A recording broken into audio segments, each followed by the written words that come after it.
Бисмиллахир-рахманир-рахим. Бисмиллахир-рахманир-рахим. Сабағыбызды баштадық. Барыңызға пайдалы болсын. Жан дүниеңізге сіңімді болсын.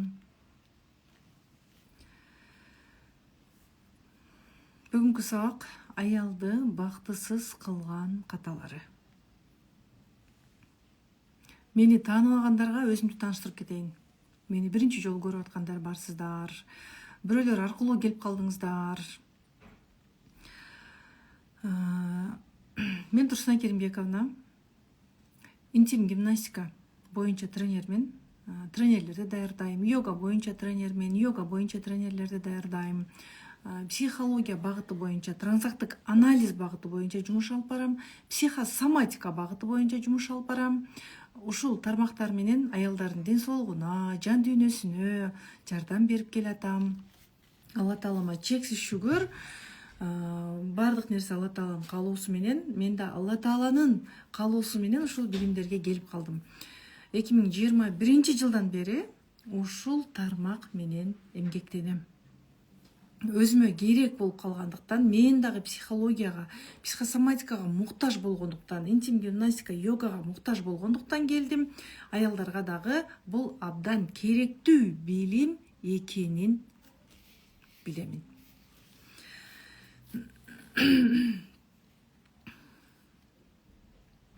Бүгүнкү тема аялды бактысыз кылган каталары. Аялдар эч убакта өзүңөрдү күнөөлөбөгүлө. Кайсыл бир жерлерде туура эмес кылып атсак, каталарыбызды оңдойбуз.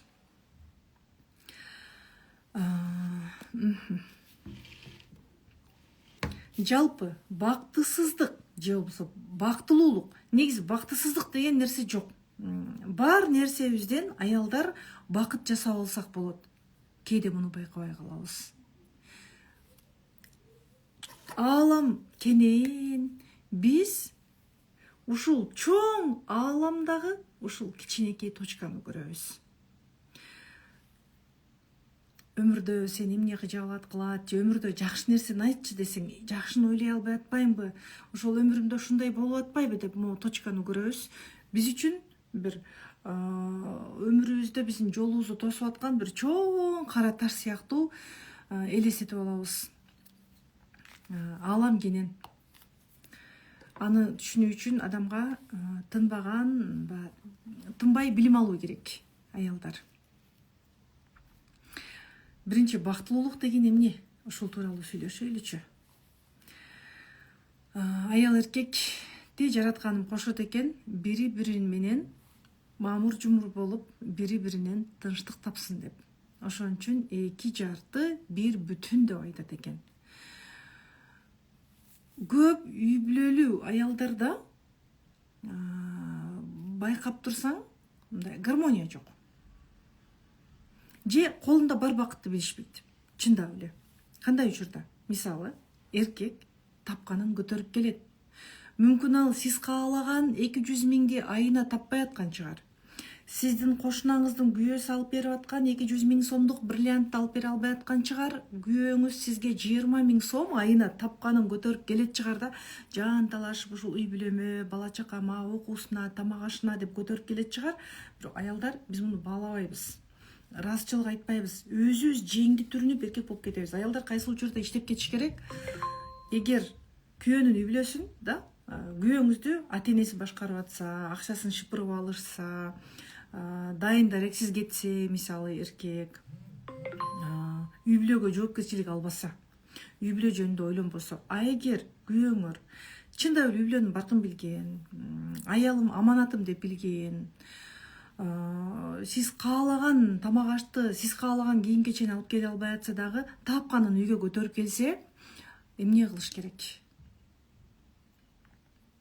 Шүгүр кылыш керек. Буга канаат кылыш керек. Бактысыздык аялда кайсы жерден чыгат? Шүгүрсүздүктө чыгат. Карап көргүлө, күйөөңүз кандай? Бул жаатта. Балдарын жакшы көрөбү? Балдарынан жок дегенде жакшы сөз айта албаса да маңдайынан сылайбы? Жакшы сөздү айтканды ал үйрөнбөсө, ал өзү да жакшы сөз укпаса, гиперконтролдо чомойсо, мүмкүн ата-энесинин бири каза болуп калса, же ал дагы көп салыштырылса жакшы сөз айта албайт, билбейт ал жакшы сөз эмне экенин. Бирок жок дегенде ал балдарына балдардын жанын алып жүрө алат, машина айдаганды үйрөтө алат, же болбосо аны кылбаса дагы чыныгы жүрөгүндө мындай балага деген сүйүүсү бар, үй бүлөмө деген жоопкерчилиги бар. Мындай учурда ага дагы колдоо керек. Это самый лучший. Бул жашоодо мага жар тандоо укугу кайра берилсе, мен кайра эле сени тандамакмын, чуркап барып сенин жаныңа туруп алмакмын деген сыяктуу сөздөрдү айтышыбыз керек. Кээде алар дагы айта албашы мүмкүн өзүнө эмне керек экенин, жылуу сөз керек экенин, аны да кучактоо керек экенин, ага да жакшы сөз керек экенин, сизден жакындык, жыныстык жакындыкты сиздин баштооңуз керек экенин айта албашы мүмкүн. Же туура жеткире албастан ал мындай деп айтышы мүмкүн: мен силерди багып атам, мен иштеп атам, силер үчүн экономдобойсуңарбы акчаны, мен силер үчүн кечке жүрөм деген сөздөр менен жеткириши мүмкүн. Ал туура айтышты билбейт, коммуникацияны билбейт. Демек, үй бүлө деген бир эмгеги бар болсо, акча ал топ этип түшүп калган жок. Эмгек кылып атат, эмгекти баалаш керек. Ал милдет менен жеткирип атса дагы эмгекти баалайсыз. Милдет кылып атса дагы. Же айтпастан унчукпай сиз алып атсаңыз, не мындай картошка алып алдың, мо картошканын бетинде көгү бар экен, мо мандариниң чирик калыптыр, мо мындай банан алыпсың, зачем, мындай күрүч алыпсың, зачем, арзанын албайт белең или кымбатын албайт белең деп атсаңыз да унчукпай өзүнүн милдетин аткарып атып айланып кетейиндер. Өбүп жашагыла. Сүйүнүп жашагыла ошондой мырза менен. Жакшы жагын ачкыла, ага да жылуу сөз керек, ал да адам. Сизди алтынга бөлөп кое албай аткан чыгар. Бирок шүгүрчүлүк кылбасаңыз бактысыз сезип кетесиз да өзүңүздү. Ошон үчүн жылуулугун байкап, эчтен жылмайып кирдиби, ошону байкап, көтөрүп келип атабы, аны байкап, сиздин көңүлүңүздү карап атабы, эмнең бар, эмнең жок деп атабы, анча мынча да ошону байкап, рахмат, мен ойлогонуңа, мен кандай жакшы мырзага турмушка чыкканмын деген сөздөрдү айтып, мамилени бакыла, мамилени багыш керек. Кээде биз аялдар өзүбүздөгү бар жакшынын кадырын билбейбиз. Качан эркек сүйүүсүн алып койгон кезде тыпырчылап калабыз. Мурда жакшы болчу, азыр чүтү бирөөнү табып алганбы, же унутуп калганбы, азыр өзгөрүп кетти деп, ошол кезде дагы текебердигибиз ойноп турат. Бул мурда жакшы болчу, кийин өзгөрдү. Аны күнөөлөйбүз да, эмне үчүн өзгөрүп кетти? Мурдагы мамиле эмне үчүн бузулуп кетти? Мен кайсы жерден ката кетирдим дебейбиз. Кээ бир аялдар чындап эле жакшынын баркын билбейт. Мисалы, бир аял келди. Акча жагынан жетилген аял, күйөөсүнө караганда көп тапкан аял. Жумушу бар аял. Запрос: кыжырданай берем. Ушу балдарымдан үй чачканын көрсөм кыжырданам. Күйөөмдү ушундай көрсөм ачуум келет. Эмне үчүн тапканын көтөрүп келеби деп сурайм биринчи. Анткени бул эркектин биринчи милдети үй бүлөнү багуу деп айтылат, Ошондуктан мен биринчи тапканын көтөрүп келеби деп сурайм. Экинчи, жыныстык жакындыкка барабы деп сурайм. Үчүнчү, балдарын эркелетеби деп сурайм. Төртүнчү, урбайбы деп сурайм. Урбайт дейт, жыныстык жакындыкка барат дейт, тапканын көтөрүп келет дейт. Анан ушул эле ишти иштеп атпайбы? Мен могу жака өттөсөм болбой атпайбы? Деген сыяктуу сөздөрдү айтышат. Жакшынын баркын билиш керек. Жакшы жагын айта билиш керек. Текебердикти жыйыштырыш керек. Экинчи, кандай аялдарды бактысыз кылган себеп бар? Апа сценарийи. Үй бүлөдө андай аялдарга мен айтам, балдарын жакшы көрөт, ооба дейт. Табат, тапканын көтөрүп келет, ооба дейт. Жок, урбайт дейт, измена да кылбайт дейт. Бирок күйөө мен каалагандай костюмшун кийип жүрсө дейм да. Диплому бар, диплому менен иштебейт. Ал бар нерсеге шүгүр кылып турган жок, күйөөсүн костюмшунду кийгизип, жана жумушуна иштетсе. Анын приоритети, анын ою ошол болуп кеткен. Жакшыңарды байкагыла, күйөөмдүн кандай жакшы жагы бар. Өзүңөрдү күнөөлөп кетпей. Мунун баары барбы? Андан кийин мен сурайм. Үй бүлөдө сен бала күнүңдө ата-энең менен бирге болдуңбу деп сурайм. Үй бүлөдө сени ким камсыз кылды? апа камсыз кылдыбы, ата камсыз кылдыбы? Көбүнчө мындай үй бүлөдө апасы камсыз кылган. Үйдө кандай ситуация болсо дагы биз апаман сурачубуз дейт. Акча жагындагы башканы дагы. Атам мындай ушул кичинекей бала сыяктуу болду, атам ичти дейт, же болбосо атам мигрант болуп жүрдү деген сыяктуу сөздөрдү айтышат. Мында идеальный эркектин образы жок. Жакшы мырзаны көргөн кезде ал жакшы эркектин образы ал үчүн бракованный кабыл албайт. Ал үчүн жесткий, жош же ушундай бир өзүнүн атасынын образындай эркекти неосознанно өзү каалабаса дагы мээ ошону талап кылып тура берет. Ошону дурус эркек деп эсептейт. Атасын кабыл албайбы? Аял киши. Аял киши бул ата эне деп айтайлы, бул сиз деп айтайлы. Ата сиздин өмүрдө болбоду.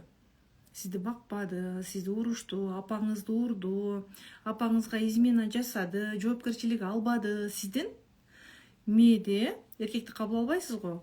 Эркектин образы бракованный. Сиз эркекти караганда дайыма минус жактарын көрөсүз, критика көрөсүз. Демек эмне кылыш керек? Мен азыр аксыз сабакта айтып атам, ушунун баары эле жүрөккө тып этип сиңип кетсе жакшы го. Дейсиз, бирок эртең автоматтык реакциялар чыгат. Анткени сиздин психикада эркек ушундай, эркек дурус эмес, эркек камсыз кылбайт деген бир эркекке деген критика бар. Автоматом билет адамдар, бирок өзүн башкара албайт. Эмне кылыш керек? Нейрондорду, ичтеги нейрондорду жаңы билимдер менен толтуруп алмаштырыш керек. Кадимкидей психикабыз менен иштеш керек. Апа сценарийин кайталап атабыз да. Андан кийин кандай учурда дагы эркек менен проблема? Так. Айта турган нерсени айтып кетейин, унутпай.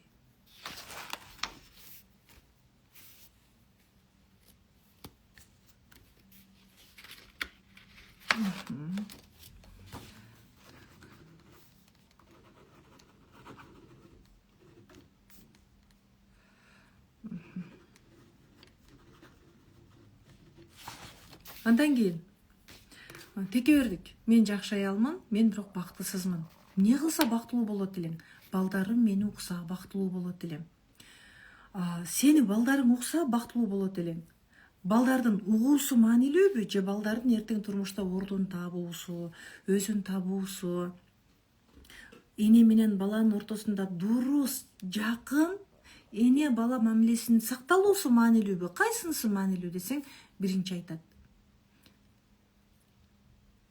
Балдар мени укса маанилүү. Укпаса өзүңдү кандай сезип каласың десең, укпаса өзүмдү маанисиз сезип калам, кыжырданып калам. Көрдүкпү? Кичинекей кезибиздеги гештальттар жабылбай атабы? Жабылбай атат. Бүгүн баары эле бул аял бир мээримдүү, балдарын урушпаган, үй чачылсага реакция кылбаган, керек болсо өзү чачышып үйдө ойногон, давай кеттик подушканы деп подушкаларды урушуп үйдө чачышып ойногон апага айланып кетпейт. Бизди ички сезимдерибиз башкарат. Аялдар, негизи эле биз кыргыздар атайын бир комнатаны балдар үчүн түзүп бербейбиз да, бир комнатаны детская площадкага окшотуп, серкинчектерди кылып бербейбиз.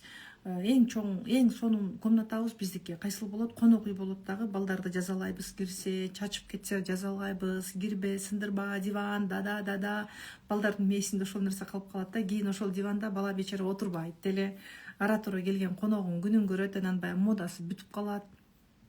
Ошентип баягы кандай десем, балдарга шарт азыраак түзүп беребиз, окуганга шарт түзүп беребиз, бирок балдардын маанайы жакшы боло турган шарттар түзүп бербейбиз да. Анткени аял билбейт. Мен жакшымын, бирок бактысызмын деп жашайт. Хотя үйүндө күйөөсү багып атса дагы. Анткени ичинде ошол образ бар. Баягы эми ар кимдин өмүрүндө ар кандай бир кичинекей нерсени көрүп алгандагы ошону идеальный деп түшүнөт, же өзү кичинекей күнүндө кандай чоң ойдо ошону туура деп көрөт. Мындай аялдар всегда бактысыз. Анткени колундагы бар бактылуулукту көрүп турган жок. Айтабыз го, телефонду ыргытчы, телефонду көрсөм кыжырым кайнайт менин дейбиз го.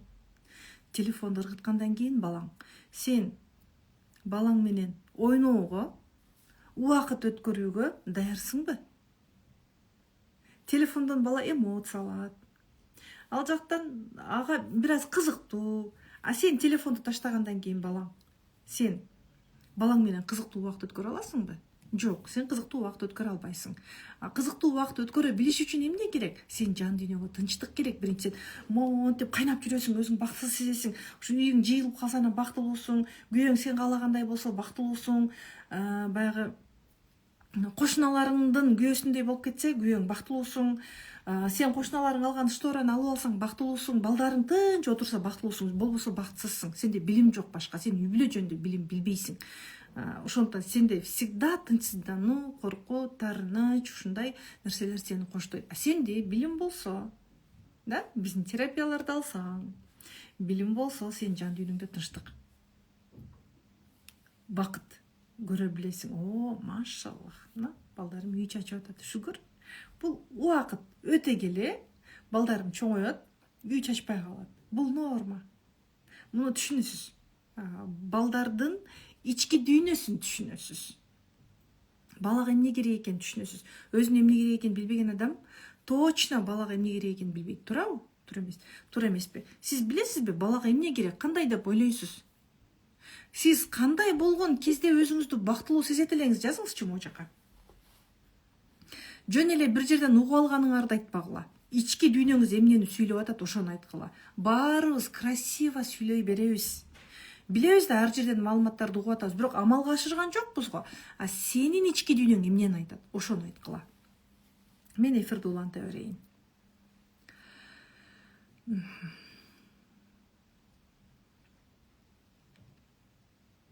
Кээ бир аялдар аял эмне экенин түшүнбөйт, жумушка катуу берилип кетет, хотя күйөөсү көтөрүп келип атат. Сен каалаган акчаны көтөрүп келбей аткан чыгар, бирок аял акча болсо бактылуумун, анткени могу жак пустата. Ал билип турган жок, ал бактысыз сезет өзүн. Ал бактылуулукту жумуштан издеп атат, карьерадан издеп атат. Сен жумушуң өзүңө жагабы, сен чарчабайсыңбы? Чарчайм дейт. Кээде кадимкидей жумушумду таштагым келет дейт. Сен бул жумушта иштөө менен сен өзүңө эмне аласың десең, түбү келип аял сен мыктысың дегенди алгысы келет. Ты молодец. Ал кыйын, ал деген акылдуу, ал деген баланчанын кызы деген нерсени кармагысы келет. Аялдык бакыт анда эмес. Аялдык бакыт жан дүйнө тынчтыгында. Бар нерсеге ошол үй бүлөлүк бакыт көрүш керек да, үй бүлөдө кандай болуп атат. Абал эгер жогоруда мен айтып өтпөдүмбү, эгер чындап эле ошол нерселер бар болчу, сенин бакытың ошол үйдө күйөөң тапканын жакшынакай кылып экономдоп керек болсо, азыраак тапса, сону кылып балдарыңды маңдайынан сылап сабакка жөнөт. Тамак аркылуу жылуулугуңду бер.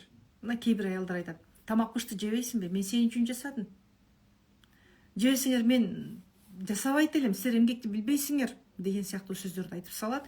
Баланын жүрөгүндө ошол салкындык, ачуу үн калып калат. Эмне жасасаң дагы ошону жылуулук менен бер.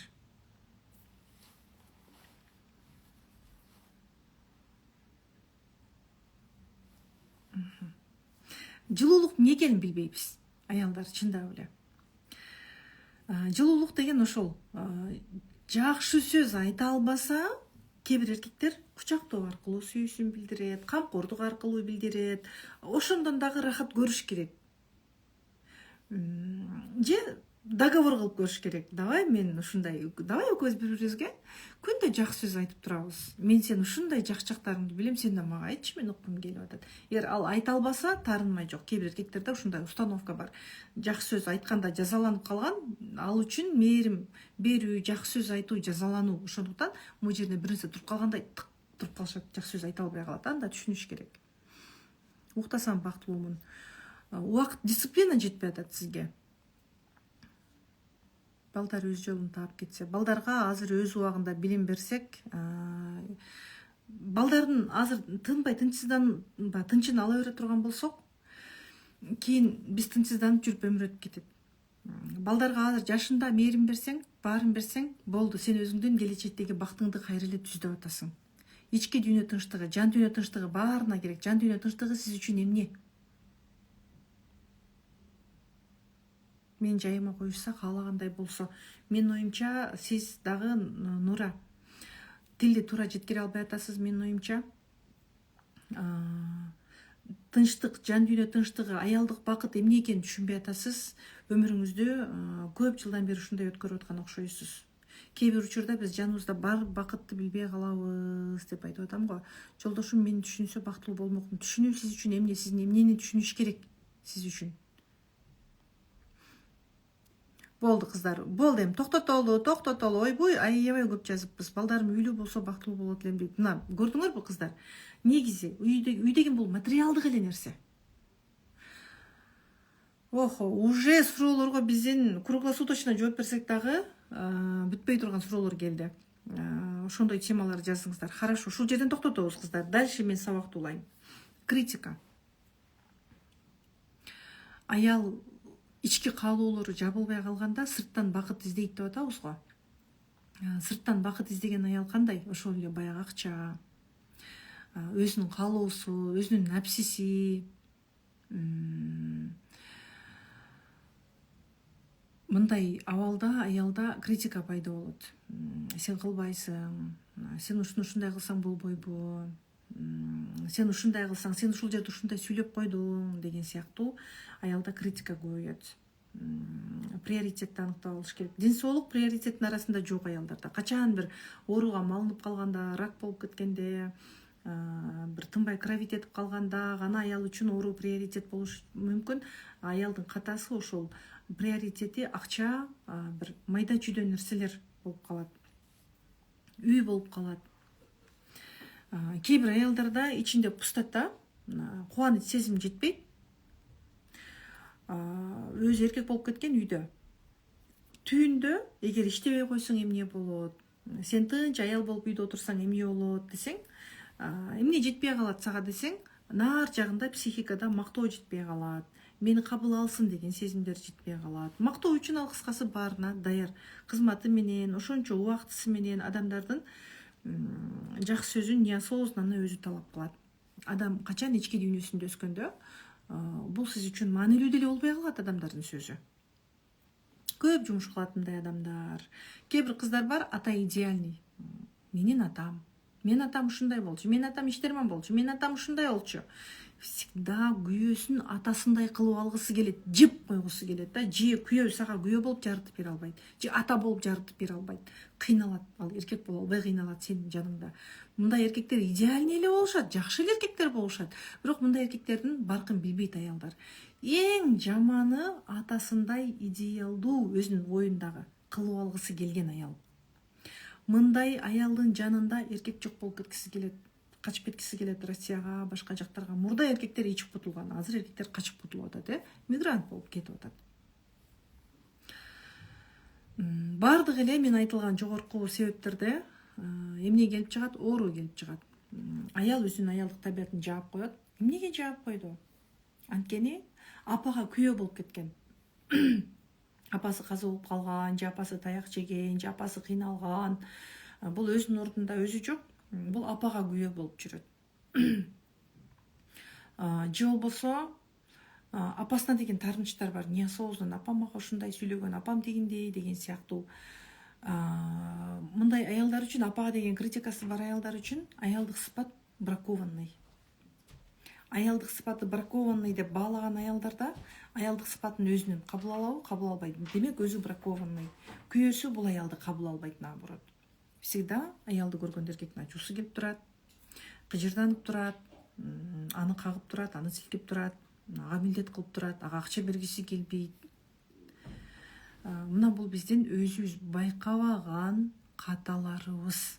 Өмүр эмне экенин түшүнбөйбүз. Бар нерседен шүгүрчүлүк издегенди билбейбиз.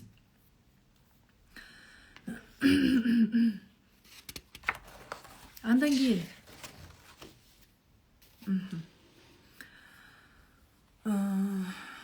жалпы аял өзүн унутуп кеткен. Өзүнө убакыт бөлүү, дисциплина эмне үчүн маанилүү экенин билбейт. Тупо эртең менен турат, болду көзүн ушалайт, тамтаңдап басат, айтор мындай баскан турган деле көзөмөлдөбөйт. Болду, үйүнө карасаң жакасы роза гүл болуп кеткен, футболкаларын кийип алган, хотя анын 2 комплект алтыны бар. тойго кийип барган көйнөк 30 000 сомдук, 10 000 сомдук, 5 000 сомдук көйнөк, бирок үйгө роза гүл болуп кеткен футболкаларын кийип алган. Мурда кызыл болчу, азыр бир ала була болуп калган халатын үйүнө кийип алган. Тизелери чыгып, тизелери сүзүлүп кеткен, бир эки тизе болуп калган шымдарын кийип алган үйүнө.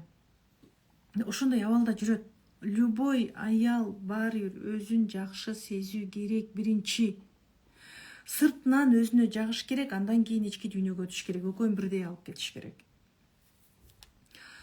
Катып койгон кийимдер толтура, кошуналгына чыкканда кийем, муну бул жака кийем деп, тим эле сонун кылып бүктөп алып коет. Үйгө өзүнө карабайт. Чачты эми айтпай эле коелу.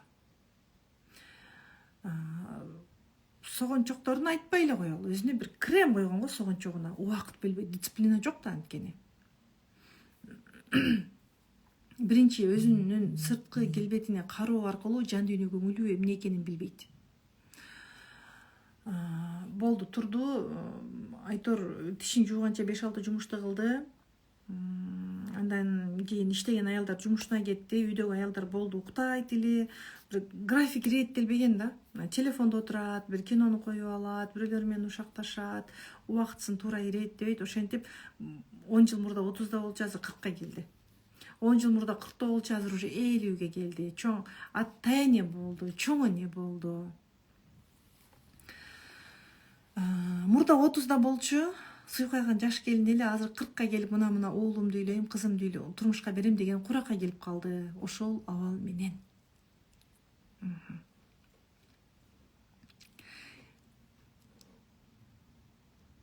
Эми бул күйөөсү мыкты аялдар үчүн айтып өттүк, Кандай учурда аял дагы да көзүн чоң ачыш керек, жүрөгүн ачыш керек, аң сезимди ачыш керек, көмүскө сезимди ачыш керек, өзү менен иштеш керек. Кандай учурда? Кээ бир аялдар өзүнө кылынып аткан зулумдукту байкабай калат. Мисалы, кээ бир аялдар келет, бар араңарда мени угуп отурасыңар азыр. Бечара абалында жүрөт, жертва абалында коенек болуп жүрөт, коркуп жашайт.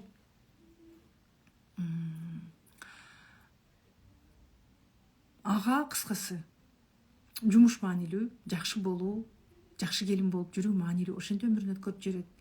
Кайын журтунун малын багат, алардын үйүн салат. Кайын эжеси Россияда сонун болуп жасанып жүрөт, бул анын балдарын багып атат, хотя ошону тил менен жеткире албайт.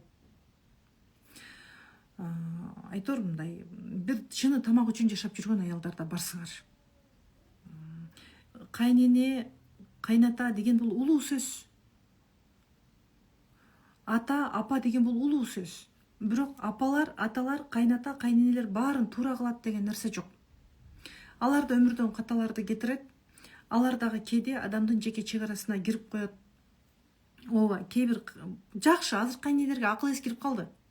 Бирок кээ бир кайненелердин алдында кор болуп кеткен келиндер барсыңар.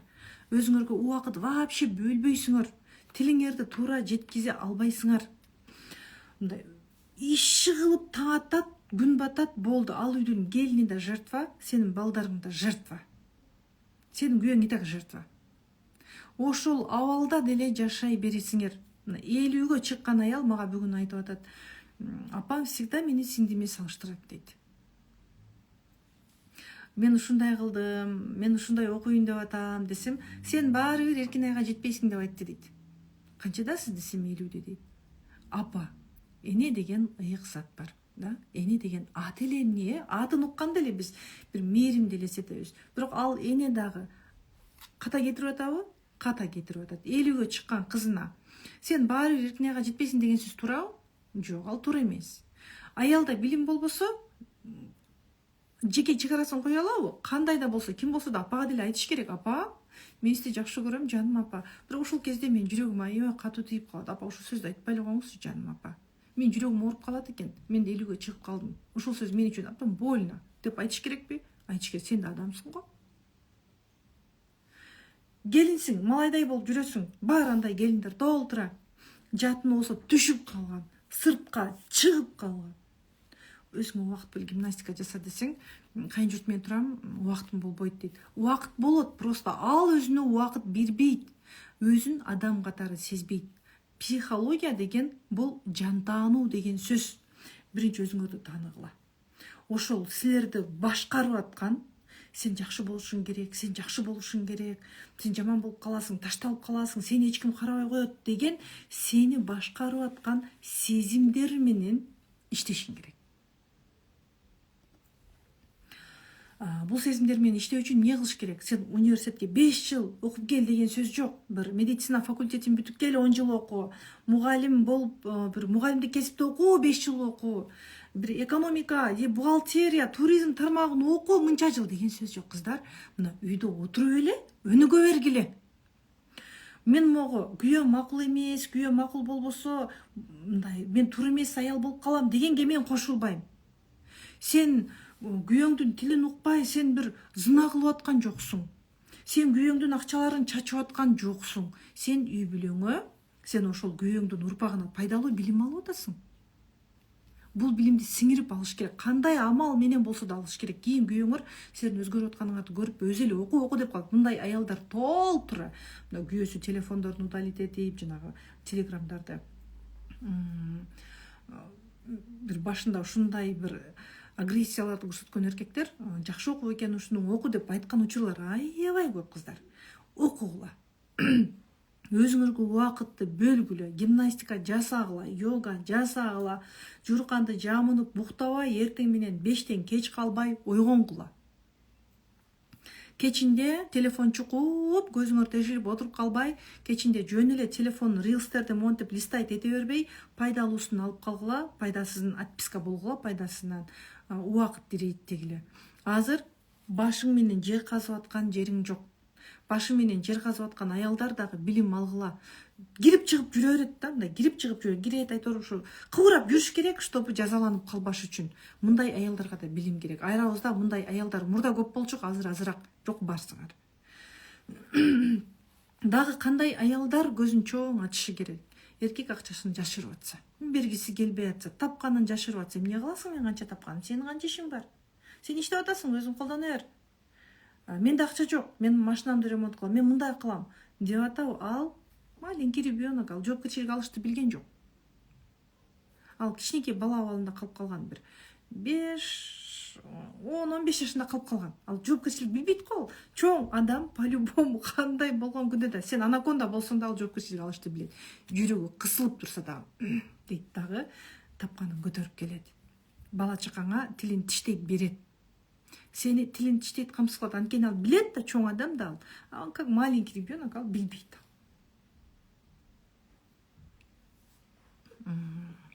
Андай учурда уже көзүмдү ачып, аны жек көрүп эмес, эмне үчүн мага ушундай мамиле жасалып атат? Бул учур же болбосо бул мамиле менин кайсыл мамилемди оңдошум, кайсыл өзүмө кылган мамилени же болбосо кайсыл сезимимди иреттеш үчүн берилип атат? Мисалы, мындай аялдардын, мындай бүйөлөрдүн аялдары проблема чечмей тура албайт. Проблема чечпесең эмне болот? Мен көрүнбөй калам, мен никто болуп калам деген ичинде катылып жаткан сезимдер бар. Мунун баары терапиялар менен эмделет. Бизде кыздарыки, бизде 3 ноябрь аз күн калды, марафон башталат. 10 күндүк марафон башталат. 2 мыкты эксперт менен дагы жумуш алып барабыз. Мында бала тарбиялоо. Бала дагы биздин үй бүлөнүн мүчөсү да. Бала тарбиялоо боюнча Рана Ахматова, диалог, туура сүйлөшүү, жакындар менен мамиле тууралуу Венера Бакатаева, билгендер болсоңор керек. Көп элесиңер биле тургандар, көпсүңөр. Венера Бакатаева да мыкты эксперт. Жана мен аялдык табият боюнча сабак алып барам. Йога, интим гимнастика жана терапия алып барам.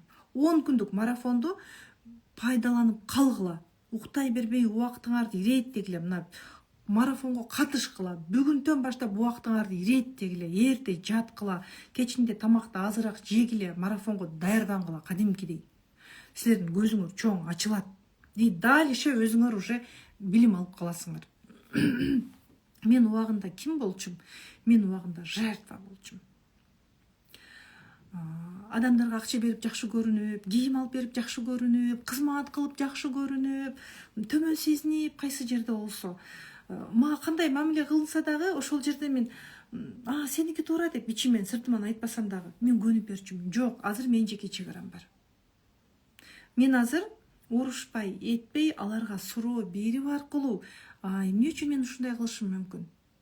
Ооба, туура. Бирок эмне үчүн мен ушундай кылды деп ойлойсуң? Деп мен кайра өздөрүнөн суроо берем. Билбейт, өздөрү эмне деп жооп беришти билбейт.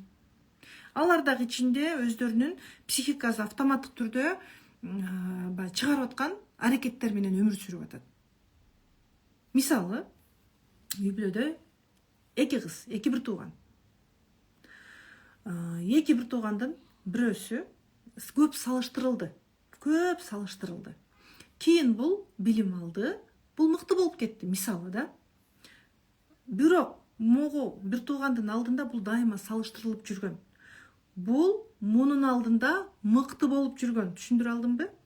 Бул сиңдиси, эжеси айырмасы жок. Мунун алдында мыкты болуп жүргөн.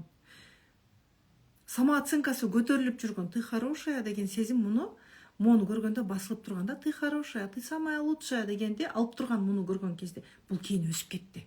Билим алды, өзүн түшүндү, кайсы жерде кандай ответ беришти үйрөндү. Керек болсо мунун карманы да калыңдап кетти.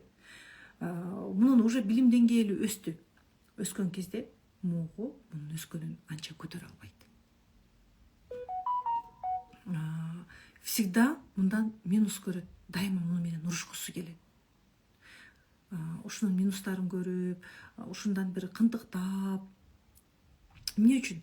Мунун психикасы мунун алдында лучшая дегенди көрсөтүп берчү да. Эми деген ты не лучшая, а бул деген лучшая деген нерсени көрсөтүп берип атат да. Не кылыш керек? Бул да билим алыш керек. Бул билим албаса, мунун өмүрүндө сыноолор болот уже. Анткени уже бул жакта система бузулуп атат. Бул өзүнүн боорун критикалап атат да. Мунун боорунда проблемалар жаралат уже. Өмүр системасы ушундай. Эми улантабыз. Күйөөсү менен общий язык жок. Карап көрсө, аял өзү дагы чындап эле сүйлөшө албайт. Аялдын ичинде дайыма кыжаалатчылык, дайыма тынчсыздануу, дайыма адамдардан коркуу, дайыма чөгүү. Кызыктуу сүйлөшө албайт, тамаша менен сүйлөшө албайт. Ал любой эркек менен сүйлөшө албайт ал керек болсо. Бир акыл айтып кетиши мүмкүн, бир жумуш жөнүндө сүйлөшө алышы мүмкүн, бирок аял эркек ортосундагы мамиледе өзүн жаап койгон. Флирт жок. Мындай иши кылып үйдө бир мясорубка, мультиварка, пылесос, духовка, дандыр, айтор бир шыпыргы ушинтип жүрөт. Ушундай өмүр сүрүп атат. Байкуш ошентип жүрүп, 50-60 барганда беттери бырыш басып, чүрүшүп, картайып калат анан байкуш. Көрөт ошко апаларды. Алсыз көбүнчө мындай аялдарда кийин берди да, любой бул пенде. Адамдардын мактоосун угуу үчүн кылып атса дагы бул пенде. Баары бир эртең ошону алгысы келет. Мен баарын кылдым, анан мага кылбай койду. Мындай аялдарда эмне болот? Давление, өпкөрүүлөр болот. Тарынат анткени. Алуу берүү балансы бузулуп кеткен. Башкалар менен общий язык болуш үчүн сен өзүң менен биринчи мамилеңди иретте. Мен кандаймын? Мен бул жерде өзүмдү кандай сезип калдым? Күйөөм жакшы мамиле кылбай койсо, мен өзүмдү кандай сезип калдым? Бул сезим менде качандан бери бар? Мен кандай кезде өзүмдү жакшы сезем? Мен өзүм менен өзүм качан беседа кылдым? Качан мен өзүмө көңүл бурдум? Качан мен өзүмдүн чачымды аккуратно сыладым, тарадым? Качан мен гимнастика жасап, кан тамырым бар экенин эске алдым, булчуңдарым бар экенин эске алдым, жүрөгүм бар экенин, өпкөм бар экенин, почкам бар экенин, жатыным бар экенин, яичнигим бар экенин, төмөнкү булчуңдарым бар экенин мен качан эске алдым? Буттарымда булчуңдарым бар экенин, кан тамырым, фатсам бар экенин мен качан эске алдым? Деген суроону өзүңө берчи. Жок, сен өзүңдү унутуп койгонсуң. Сен органдарың бар экенин билбейсиң. Көзүң жакшы болбой калса, көзүң кызарып бир нерсе болуп калса, көзүм бар эле, мен көзүм ооруп калыптыр. Сен көзүң бар экенин ошондо билесиң. Болду, көзүң айткандан көзүңдү унутасың. качан бир жериң ооруса ошол жериң бар экенин билесиң, симптомду дары менен басып койдуң, болду, сен ал күнү унутасың. Сен демек сен өзүңдүн бар экенин билбей атасыңбы? Бар экенин билбей атасың. А сенин бар экениң башкалар билеби? Жок, билбейт. Башкалар сенин бар экениң билип атса дагы, сен мындан рахаттана албайсың.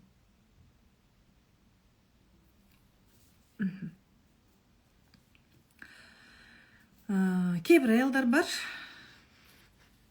өзүнүн балдары менен делиши жок.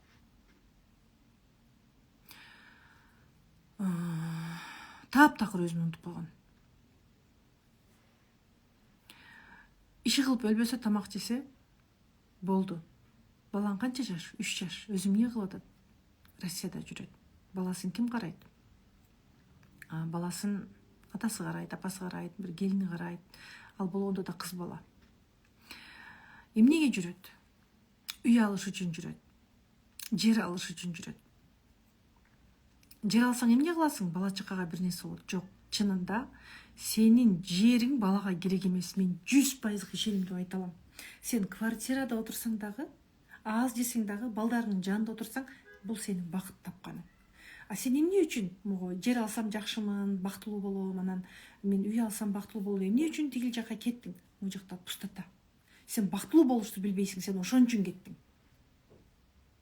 Сен өзүң бакыт издеп атасың, сен 100% сен балаң үчүн кеткен жоксуң. Эгер сен балаң үчүн аракет кылсаң, сен балаң жанында эле отурат болчуң.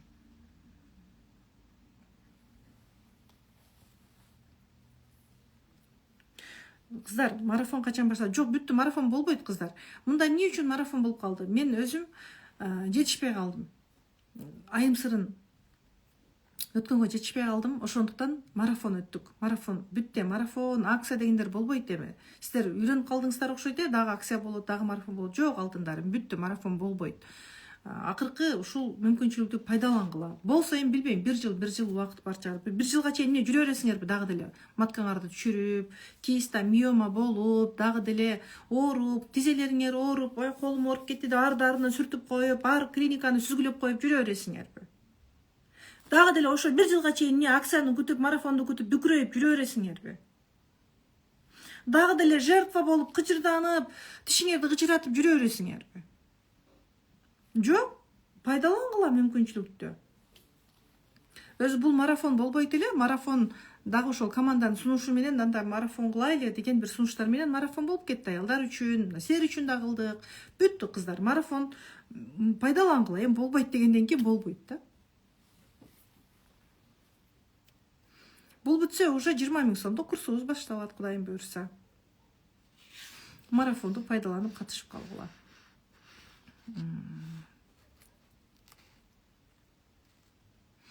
Кээ бир аялдар бар, кайын журту кандай мамиле кылып атса деле, ичинен жараланып калса деле жүрө берет. Кээ бир аялдар бар, күнөөлүү сезими бар. Күйөөсү багып атат, аны мейли бакпай атат, аны менен төшөктө жатып атат, жатпай атат. Аялда бир күнөөлүү сезим бар, өзүн жаап коет. Болду, бир кичинекей сезимди чоң проблема кылып алган. Мисалы, бир үй бүлөдө ата-эне ажырашып кетти. Кийин бул кыз турмушка чыкты. Турмушка чыкканда өзүнүн жүрөгү жаралуу болуп турмушка чыгат. Ата-энесинен ажырашып кеткенден анын жүрөгү жараланып калат. Турмушка чыкканда мунун күйөөсү тез басып турат. Эмне апаңа окшоп ажырашып башка жерге тийгиң келип атабы? Деген сыяктуу. Ал 4-5 сурабаса да төрөп берет. Балдары үчүн өзүн унутуп коет. Эгер билим болсо, бул айтмак. Ооба, мен ата-энем ажырашты. Бирок алардын тагдыры ошондой болду. Мен алардын тагдырын кабыл алам. Сен ата-энемден ажырашкан үчүн сен мени баспа.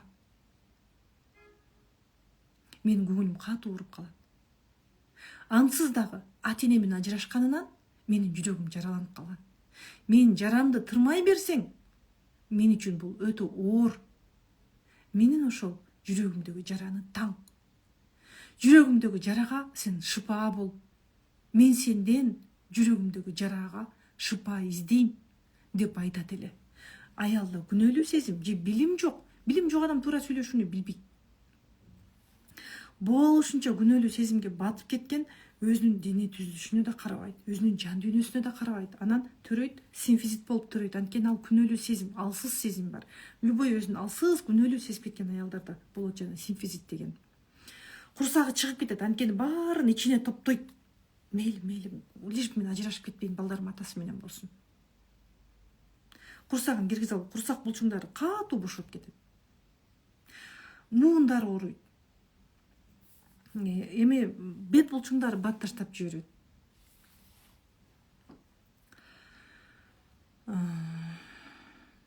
Же атене урушкан, айтып атабыз го, манипулятор күйөө бар, абьюзер күйөө бар, абьюзер кайната, абьюзер кайнене.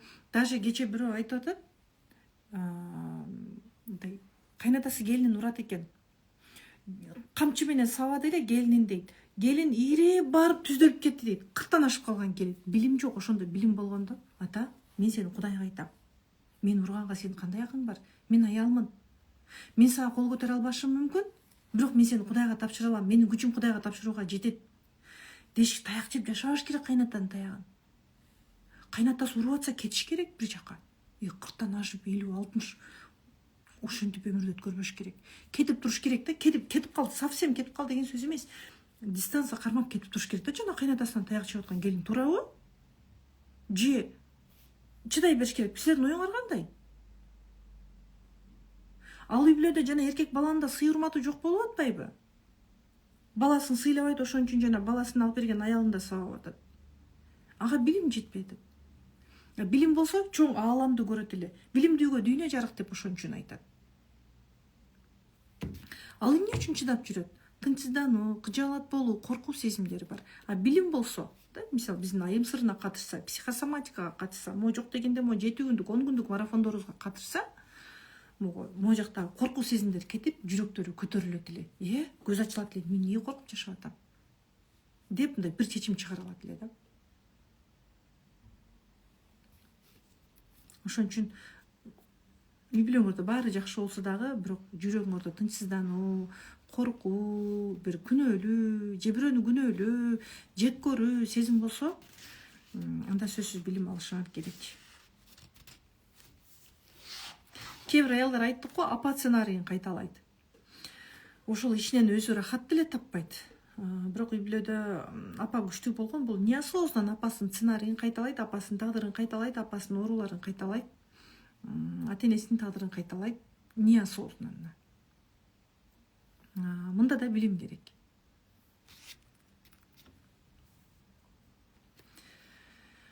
Күйөөсү жакшы мамиле кылып атса деле, баягы мээримди байкабаса, ошол жакшыны байкабаса, демек ичи пустота. Мындай аялдар тамакты шашып тез жейт, көп жейт, сладкийге өч, сладкийди көп жейт, или жанагы эт, ушундай бир оор тамактарды көп жейт.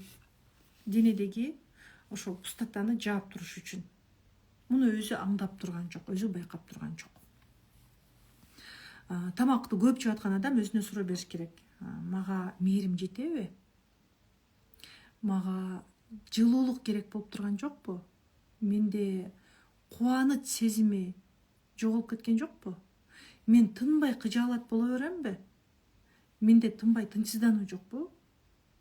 Эми буларды жөндөн жөн чыгара аласыңбы? Ушундай экен, мен көп тамак жеп атканым ушундан турбайбы дедиң. Сен жөндөн жөн эле тынчсыздануу чыгара аласың. Бул денеңдин бир бөлүгү. Кыздар, мен айтайын. Тынчсыздануу, кыжаалат болуу, күнөөлүү, коркуу сезим, ачуулануу, балдарды ура берүү, күйөөгө таарына берүү, эркек болуп иштеп жүрүү, мигрант болуп жүрүү, булардын баардыгы сени башкарып аткан сезимдер. Бул сенин денеңдин бир бөлүгү. Сен муну жөн эле фык деп чыгарып кое албайсың. Ал үчүн терапия жасаш керек. Ошон үчүн мен марафон өткөрсөм дагы, психосоматика болсо да, айым сыры болсо дагы сөзсүз терапия. Терапиясыз кылбайм. Терапия деген бул биздин нейрондорубузду алмаштыруучу, мисалы хирургдардын куралы, мындай кесүү, бир кайчы, дагы бир нерсе болуп кесип, алар хирургиялык жол менен дарыласа, биз терапия менен ошол хирургиялык жол менен ичибиздегини алып салган сыяктуу терапия менен жасайбыз. Терапиядан кийин адамда уже жан дүйнөсүндө тынчтык болот, эмоцияларын башкара билет, акыл токтотуп ойлоно билет, көзү чоң ачылат. Мен ушул жерде өзүмө зулумдук кылып жүргөн турбаймынбы? Өзүмдү кордогонго мен мүмкүнчүлүк берип аткан турбаймынбы? Мен көрсө айланамдагы жакшыны билбей, баягы тынчсыздануу коркуу менен эле өмүрүмдү бир бактысыз сезип өтүп аткан турбаймынбы? Көрсө мен бактылуу турбаймынбы? Мен ушул жерге жылмайышым керек экен. Мен ушул жерде ыраазычылык айтышым керек экен. Мен ушуга шүгүр кылышым керек экен деп адамдын көзү ачылат. Адамда негатив көбөйүп кетсе, көздөрү өчүп калат. Кадимкидей карек, бозоруп, мутный болуп калат. Биз ааламды көзүбүз менен көрөбүз. Биз өзүбүздү жаап койгондо, ичибизде жек көрүү жана башка сезимдер көбөйүп кеткенде, кадимкидей адамдын көзү мындай кадимкидей мутный болуп, кадимкидей бозоруп калат. Сен сыртыңды канча жасаба, ички дүйнөң өлүп турса, сен өзүңө да эч ким эмессиң. Сен керек болсо бир магазинге, бир маркеттерге бир нерсе алганы кирсең, ал жерде да сен эч ким болбой каласың да. Мындай сага алар жооп бергиси деле келбейт. Мындай сен сага салам деле бербеши мүмкүн. Сен айланаңдагы адамдар ошол кезде абдан өзгөрүп кетишет. Мындай алар өзгөрбөсө деле, сен баардык жерден минусту көрөсүң, баардык жерде сени сыйлабай аткандай, мындай сага күлүп аткандай, сенин ичиңдеги бойлуңду көрүп, бойлуңа туз себип аткандай сезесиң.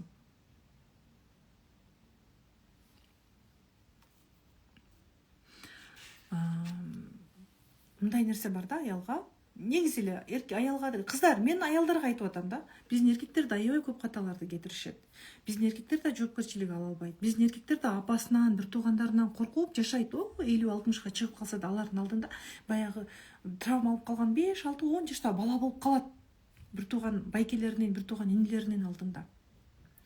Биз аялдарга айтабыз. Эркектерге эми эркектер айтат болбосо, алар өздөрү силер изденип атасыңар да. Алар да изденсе угат.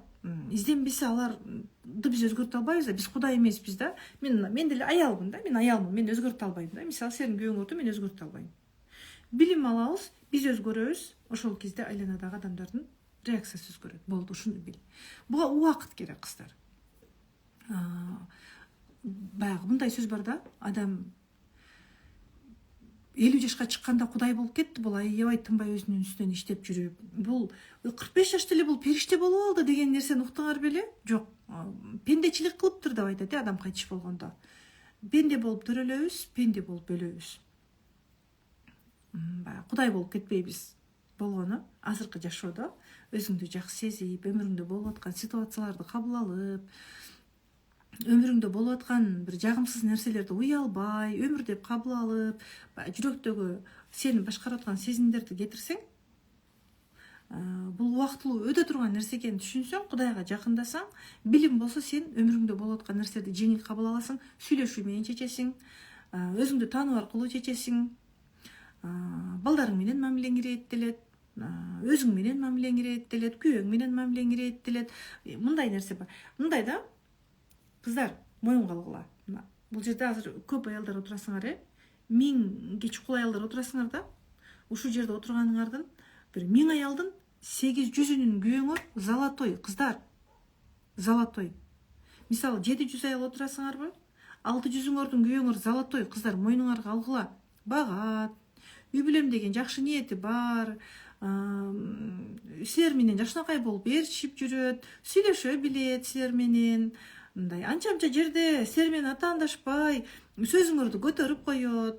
Балдарыңарга балам деп чекесинен сылап, бар колу менен сылабаса дагы жүрөгү менен сылаганды билет.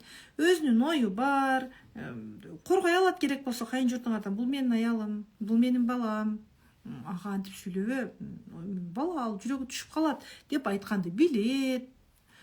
Ошондо дагы силер өзүңөрдү бактысыз сезип жашап атасыңар. Андай күйөөлөр менен жашап атасыңарбы силер? Мындай жакшы мамиле кылганды үйрөнгүлө. Сыйлаганды үйрөнгүлө.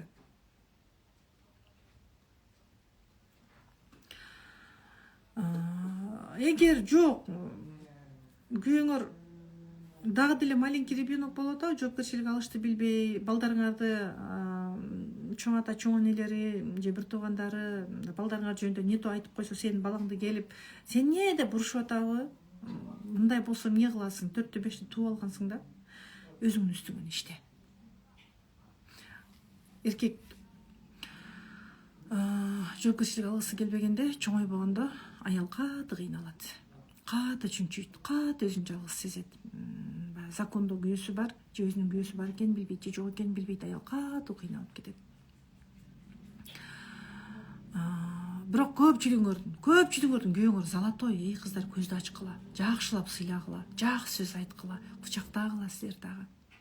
Силер да башынан сылап койгула. Жакшы сөздөрдү айтканды үйрөнгүлө. Өзүңөрдү карагыла, сулуулагыла, йога жасагыла, интим гимнастика жасагыла, ага таттуу түп тартуулагыла, канча жашта болсоңор дагы. Өзүңөрдүн үстүңөрдөн иштегиле. Билим алгыла. Каталарыңарды түшүнгүлө, көзүңөрдү ачкыла. Ал могу айтып атам го, 1000 аялдын жок дегенде 800-үңөрдүн күйөөңөр эркек. Эркек чыттанып турат. Силер аял болгонду билбей атасыңар андай эркектердин жанында. Мындай сага жакшы мамиле кылат. Жакшы эркек аялды ыйлатпайт да. Аял өз ичинен кайнап, кыйналып монте берет. Аял жалгызды сезгенде, жакшы мамиле кылынбаганда, эркек башка жактан жылуулук издей бергенде, ал башкаларды угай бергенде, аял катуу кыйналат. Көбүңөрдүн эркегиңер эркек. Сен Нурай болгонуң үчүн сени сыйлап аткан жок, ал эркек болгон үчүн сени сыйлап атат. Сен Гүлжамал болгон үчүн сени сыйлап аткан жок, ал эркек болгон үчүн сени сыйлап атат. Ал сенден башка аял менен турмуш курса да ал сыйлап кетмек ал. Ошон үчүн билим алгыла, жакшы мамилени үйрөнгүлө дагы. Жакшы сөз айтканды үйрөнгүлө. Ал жакшы сөз айтканды билбей атса, анын жакшы жагын казып көргүлө. Эң башкы жоопкерчиликтерди кылабы? Мен жогоруда айтып өткөм, укпай калган окшойсуңар. Сен багабы? Балдарыңа жакшы сөз жүрөгү менен сылаганды билеби? Сен менен жыныстык жакындыкка барабы? Мындай мамилени сен бак. Өзүңдү аял катары тааны. Йога жаса. Интим гимнастика жаса. Өзүңдүн ичи сыртыңы иретте. Анан чындап эле жоопкерчилик албай атабы? Уже аял киши, жандарым,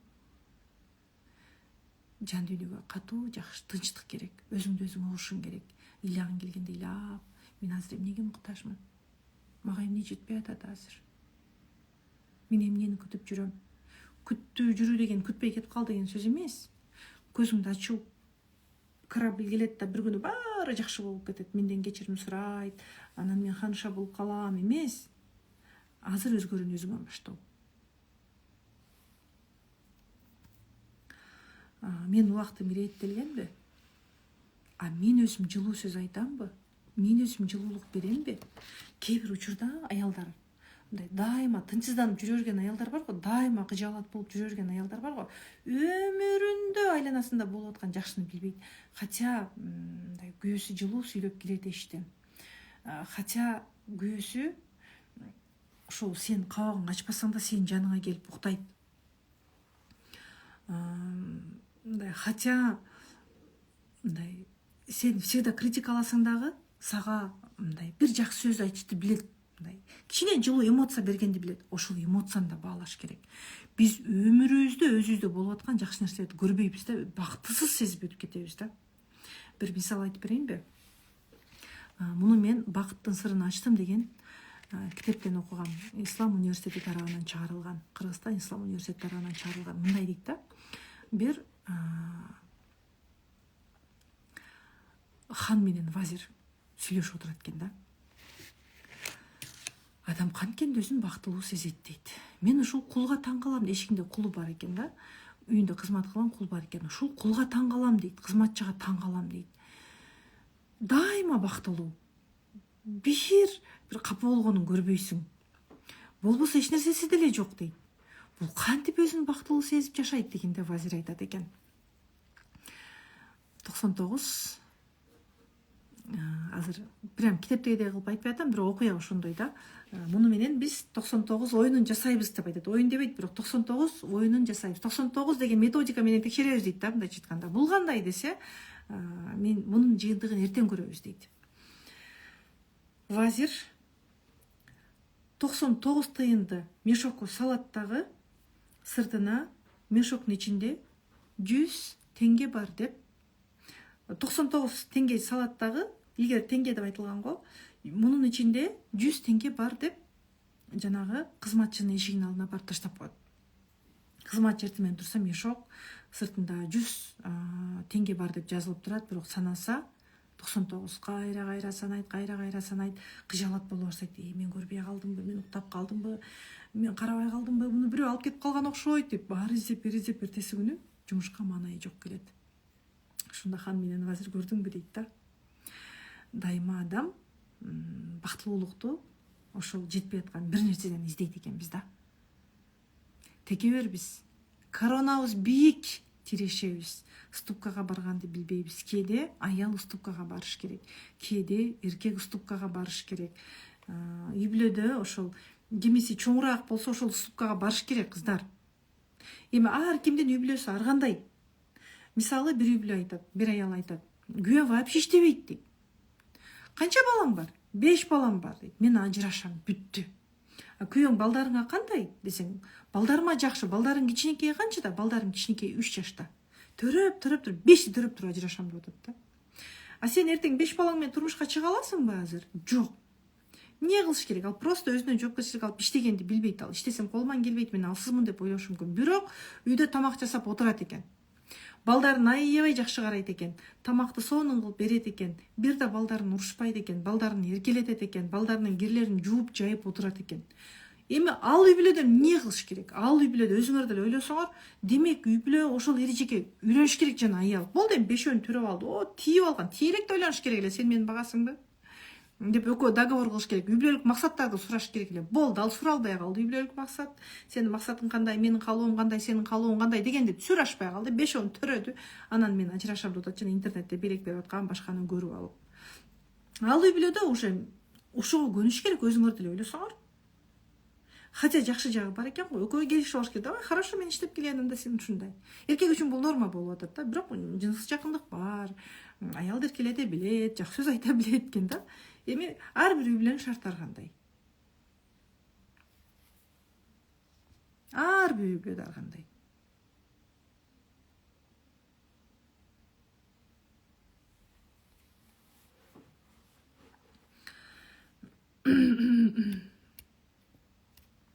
Кээ бир аялдар мындай жашоо, өмүр, бакыт эмне экенин билбейбиз.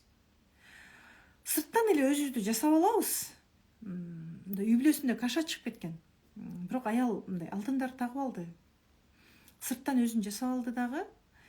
Мындай налып жашайт кечке. Күйөөм ушундай, билбейм, балдарым үй чачат, укпайт балдарым, телефондо отурат дейт. Сен өзүңдө аялдык бакыт эмне экенин билесиңби десең, ооба дейт. Мен өзүм аял катары сезем. Дейт. Бул үчүн сырт, жан дүйнө баалуулугун ал билбейт. Анткени жан дүйнө жөнүндө билим жок. Ал компенсацияны жаап койду да, ички дүйнөдөгү компенсацияны сырт менен жаап койду да, бакыт ушул деп түшүнүп атат. Анткени бул ошого муктаж болгон жашында. Или ошол тарбияны алып калган ушундай. Кандай учурда дагы кээде биз өзүбүздү чындап эле бактысыздык сезинип калабыз. Адамдарды критикалаган кезде, бирөөлөрдү сөз кылган кезде, бирөөлөрдүн ортосуна от жаккан кезде, бирөөлөргө кыжаалатчылык жеткирген кезде, бирөөлөрдү ойчо жазалаган кезде дагы аялдын өмүрүндө сыноо болот. Сен өмүрүңө сен аны көрмөйүнчө өтпөйсүң дейт го. Сага бул сыноо болуп келди, сен алтын айды сөз кылдың эле, кана алтын айдын жашоосунда жашап көр.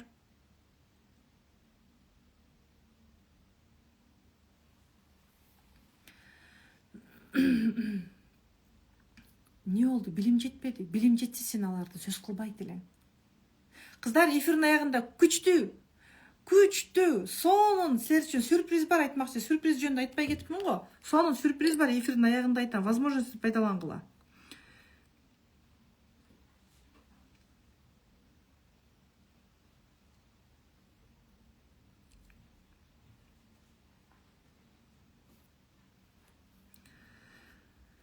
ушундай айымдар. Биринчи ошол түшүнүш керек адам, мен азыр эмнеге муктажмын. Азыр кыздар эми билим алам деп атабыз. Ооба, жакында бизде сонун марафон башталат. Ушул мүмкүнчүлүктү пайдаланып калгыла. Мындан кийин уже бизде 20 000 сомдук курс башталат. 20 000 болот, мүмкүн 30 000 болот, билбейм. Психосоматика курсун биз эң арзан 15 000ден баштаганбыз. Бирок психосоматикага катышкыңар келсе, биринчи жок дегенде марафонду алгыла. Эч болбосо марафонду окушуңар керек. Себеби эч марафонду да окубай, айым сырын да окубай келген кыз психосоматикадан кичине кыйналып калышыңар мүмкүн. Ал үчүн чоң эмгек жасашыңар керек. Хотя марафондон өтүп алсаңар, анда мындай психосоматиканы окушуңар оңой болот, сиңирүү оңой болот. Мына VIP 92. Мына ушул сабактар VIPдеги мына ушул гимнастиканы силерге беребиз. Силер ушуну жасайсыңар. Мына интим зона агарып калды дейт. Буттарында тамырларым жоголду дейт. Кантип жоголду? Гимнастика жасаганда эле жоголуп кеткен жок бул. Терапияларды жасап ички дүйнөсү жеңилдеди. Аны басып турган ойлорунан арылды дагы, өзүн жеңил сезип калды эле. Тамырлары да калуунан келип калды. Ошон үчүн үмүтсүз болбо дейт. Аллах Таала үчүн мүмкүн эмес нерсе жок деп ошон үчүн айтылат. Мен да шкаф болуп кеттим эле дейт. Мынакей өзүмдү аялдай сездим дейт. Вокругумдагылар сылык сүйлөшөт дейт. Хоть чужой болсо дагы дейт. Мына качан өзүңдү сыйлай баштаганыңда гана башкалар сыйлайт экен деп атат. Мына запордон жылыш болду дейт. Мына арыктап жеңилдеп калдым дейт. Мына силер ушуну аласыңар, жолдошуң шок магараз дейт. Мынакей силер ушул результаттарды Кудайым буйрса аласыңар. Анткени марафондо көнүгүүлөрдү сактап коебуз. Мына жел чугуудан 100% сакайдым дейт. Мына жел чугуу барбы? Жел чугуу менен жүрө бербей ушул көнүгүүлөрдү жасагыла. Силер да арыласыңар. Мына VIPдеги ушул VIPке берген көнүгүүнү бардыгын эмес эми албетте, бирок мына ушул аялдар мына жел чугуудан арылып атпайбы, силер да ушундан арыласыңар. Дагы климакс башынан өткөрүп жаткам дейт уже. Мына этек кирим келген дейт. Мынакей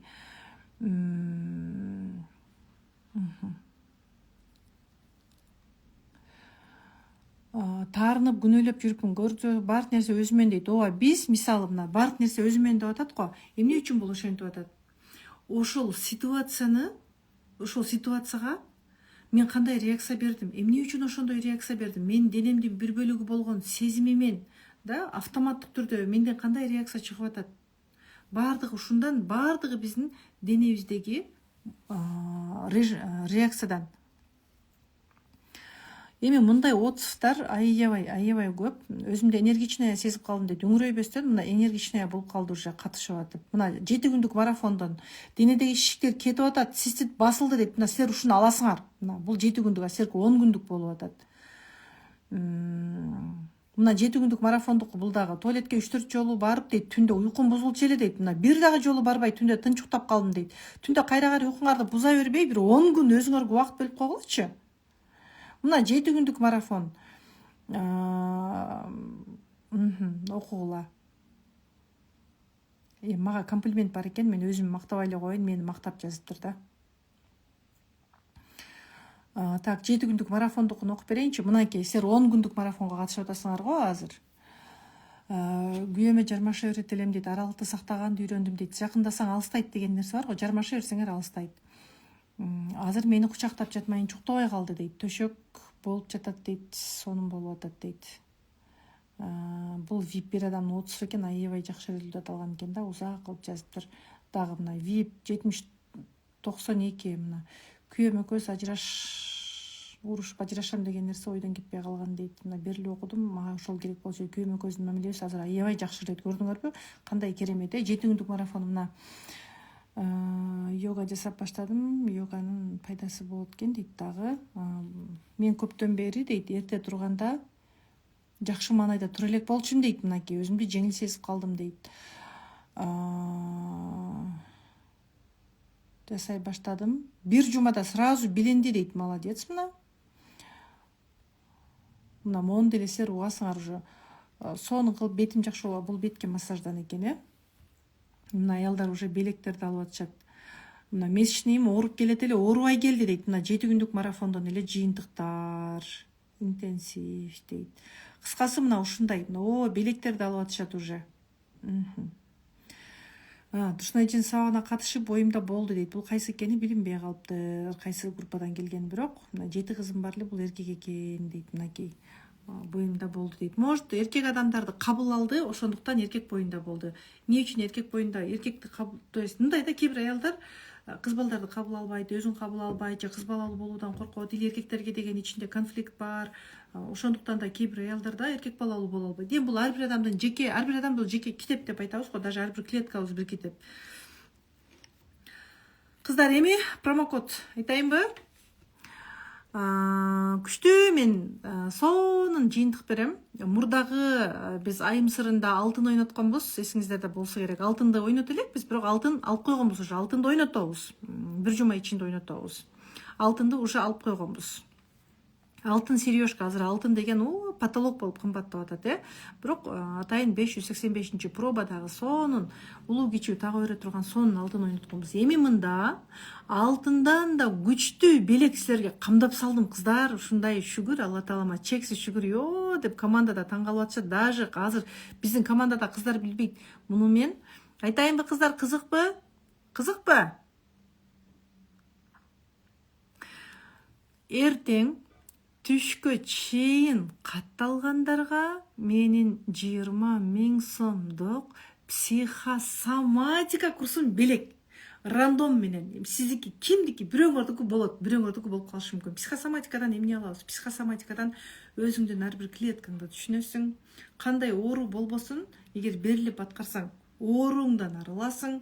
Или балдарың ооруп аткан болсо, балдарыңдын оорулары айыгып кетет. Себеби психосоматика курсубузда ушундай чуда результаттар болуп атат. 33 жылдагы экземасы кетти, аллергиясы кетти. 5 жылдан бери баласынын кулагына кылбаган дары, барбаган жери калбаган, 5 күндө болгону сезимдер менен иштөө аркылуу кулагында ириң акпай калды. Эми мындай результаттар аябай көп. Бирөөнүн баласында порок сердце болгон, бул уже жеңилдеп калды. Мынакей, ошол 20 000 сомдук курс бирөөңөрдүкү болот. Муну ойнотобуз. Эртең түшкү 12-ге чейин, бүгүндөн баштап каттала бергиле. Бүгүндөн баштап катталабыз. Эртеңге чейин бичи, бүгүн 12-ге чейин беле. Кыздар, жазып койгулачы, пожалуйста, ким угуп атат? Ой, жаным десе. Ооба, эртең түшкө чейин 12 эмес экен, кыздар. Азыр мен все, тура эле, Эртең түшкө чейин номер калтырып турасыздар. Эртең түшкө, то есть азыр номер калтырып коюңуздар. Эртең түшкө чейин. Ё-моё. Бүгүн кыздар, бүгүн мен билбей атам. Мына могу жакта кыздар жазып атышат. Биздин кыздар бүгүн 00:12-ге чейин экен. Ё-моё, кыздар, могу жакта уже биздин жетекчилер жазып атышат. Мына бүгүн 00:12-ге чейин. Мени кыздар урушуп атышат. Все, бүгүн 12-ге чейин ким катталып калса, анда психосоматика курсун белекке бирөөңөргө буйруп калат. Психосоматикадан силер уже бир керемет жыйынтыктарга жетесиңер. Өтө терең билимдерди аласыңар дагы да. Ким марафонго катышса, психосоматика курсу белек, кыздар. Бирөөңөргө буйрусун, жыйынтык алгысы келген адамга буйрусун. Эми бир аз суроолорго жооп берейин, талдоо, мүмкүн суроо.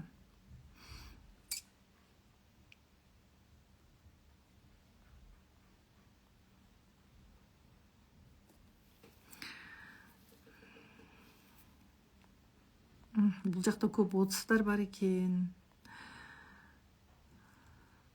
Отуздар кыздар катышкыла деп жазып атат. Семире албай жүрөм дейт. 12 жыл болду. Семирсем эле самооценка өсүп кетчүдөй дейт.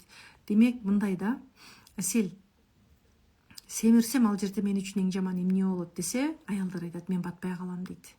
Бул өтө арык болуу, бул тынчсыздана берүү, эч кимге ишенбөө, анан дагы өзүн ашыкча сезүү, ашыкча болуп, психосоматика ушундай жумуш иштейт. Өзү ашыкча болуп калбаш үчүн, бул жашоодо батпай калбаш үчүн арык болуп жүрөт. Мындай адамдар эч кимге да ишенбейт.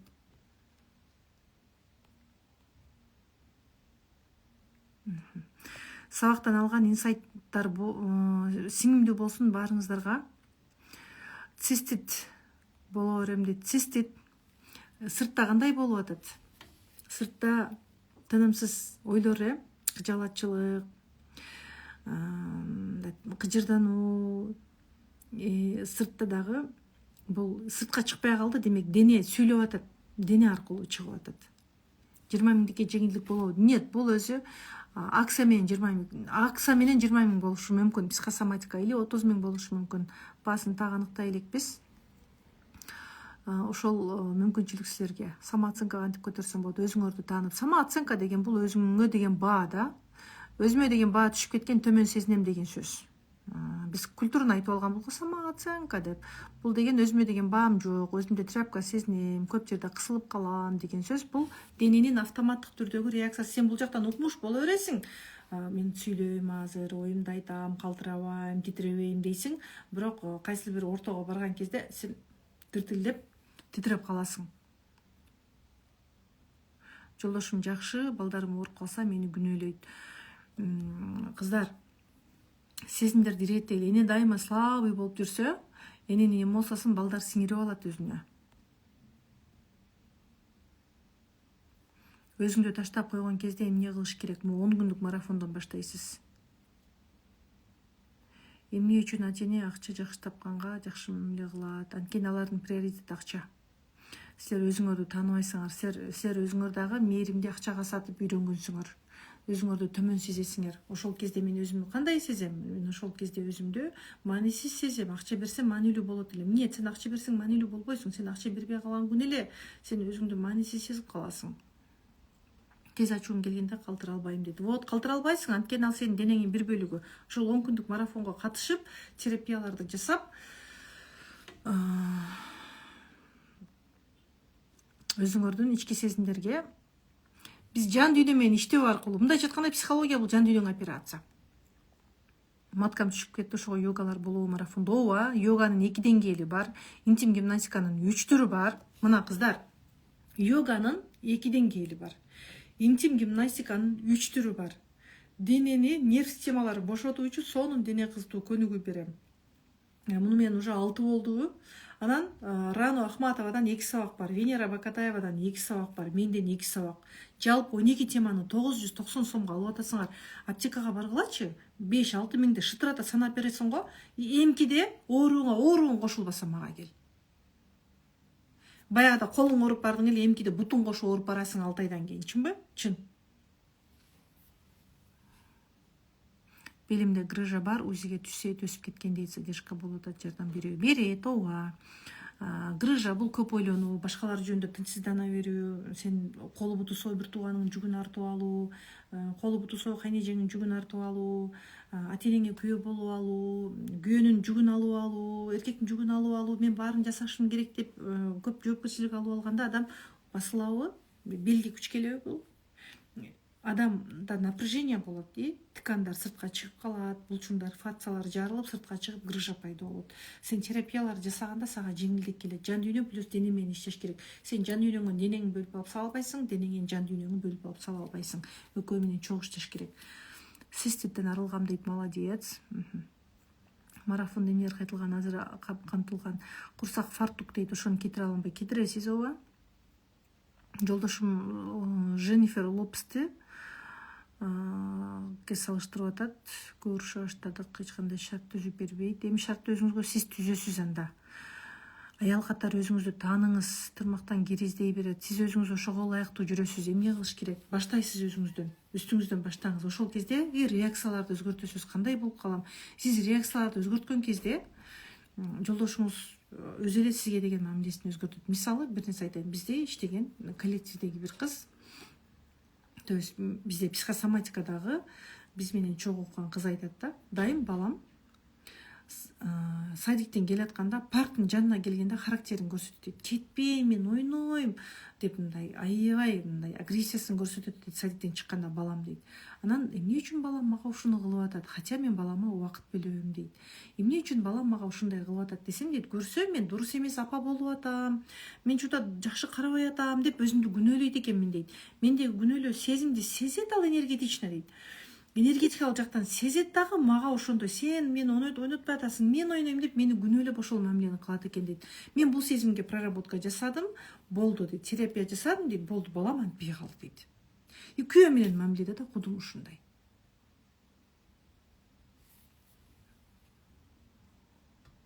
ВП-16 жардам бере офлайн катышсам интим гимнастикага келиңиз, терапияга сөзсүз катышыш керек. Терапия ошол ВП-18-16 айыккандар көп, алар көбүрөөк ошол терапияларга басым жасайт. Ички дүйнө, сиз бирөө менен каршылашасыз, билбейм, апаңыз менен каршылашасызбы же атаңыз менен каршылашасызбы, ичиңизде бирөө менен согуш бар же бирөөнү оңдогуңуз келет. ВП-18-16 вирустук инфекциялардын пайда болуусу көбүнчө ушунда. Или күйөө менен каршылашасыз, неосознанно, или өзүңүз менен согушуп жүрөсүз. Опушение маткага эмне кылыш керек? Марафонго катышыш керек, Нуриза. Гепатит С бир туугандарга деген таарыныч жокпу? Жак булчуңдар чыкпай калган злость, агрессияны дерегине жеткириш керек, чыгарыш керек, терапия керек, марафон. Марафондо сакталган сабактар жөнөтүлөбү? Жок, силер үчүн сонун мүмкүнчүлүк түз эфир, кыздар, түз эфир.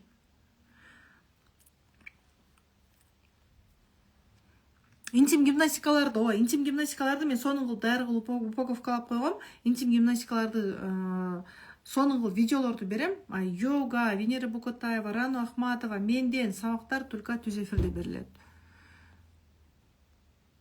Маткылды ыйлап калган загиб матки бар, мешине келгенде ортуп келет. Загиб кийин болгон болсо түздөлөт.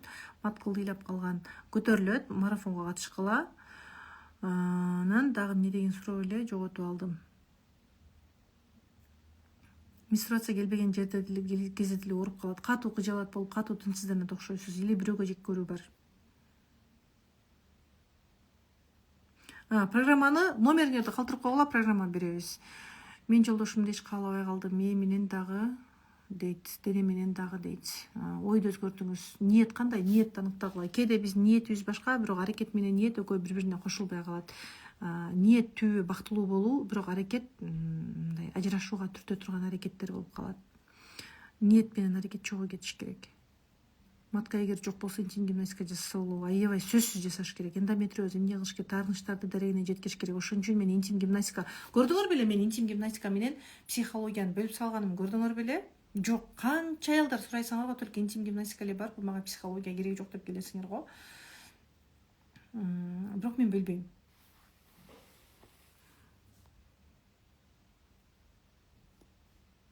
Мен өзүмө жоопкерчиликти ала берем, апама, бир туугандарга. Жоопкерчилик албасам мен кандай болом? Жоопкерчилик албасам мен өзүмдү күнөөлүү сезем, жаман болуп калам, начар болуп калам, акылсыз болуп калам, уятсыз болуп калам деген сезимдер менен барып туруп сиз колу бутусу бир тууган ата-энеге, эркек балдарыңызга, килейген эркек бир туугандарыңызга жоопкерчилик аласыз. Алардын да тапканда береке болбойт. Мен жаштыгымда апам күлө бербе дечү дейт. Азыр дайыма кабап жүрөм, эч күлө албайм дейт. Мына ошол сызык. Мындай сызык жазылды го менин кабагым. Эми калды, бирок менде мурда всегда мындай болчу. Булчуң сынып калган го. Мен кабагым жазганды үйрөндүм. Мени күлө бербе дебечү, бирок таарынчак болчумун. Таарынчактыктан мен дайыма кабагым бүркөлүп жүрчү экенмин. Ошол сезимге проработка керек. Өзүңүздөгү жаман негативдер качан жок болот? Билим алыңыз, марафондон баштаңыз. Марафон уже скоро 3 ноябрда башталат.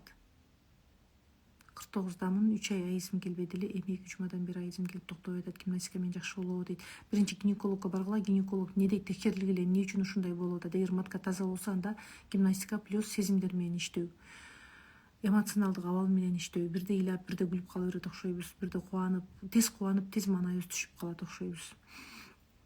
Балдарым да абдан катуу урушуп, нерв болуп, жинди болуп жүрүм, эмне кылсам болот? Марафондон баштайсыз, Жазгүл.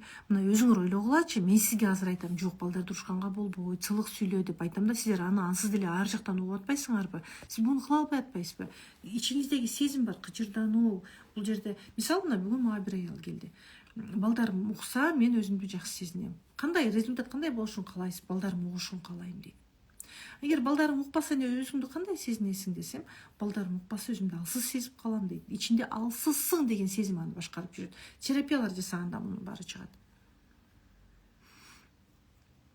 Климакс баштасак кайра мешине келиши мүмкүнбү? Канча жаштасыз? 50дөн кийин эми бул боло турган нерсе. Бирок 50ге чейин болсо, хронический стрессти чечкиле. Любой эрте, кыздар, мен угуп аткан аялдар.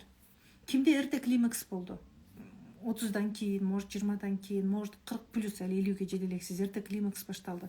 Сизде хронический стресс бар. Сиз жеңил, өзүңүздү жакшы сезген аял эменсиз, или хронический стресс жок, мен күйөөм экөөбүз аябай жакшы болуп жашашыңыз мүмкүн, бирок эркектин жүгүн аркалап жүрөсүз, проблема чечесиз, эркектей иштейсиз, моундай өзүңүздү мындай темирдей тартип менен иштейсиз, эркектей бир магазин иштетесиз же бир нерсе. Дайыма аял көп иштеген кезде кортизол көтөрүлүп турат дагы, эстроген азайып кетет, маткага сөзсүз бул зыян.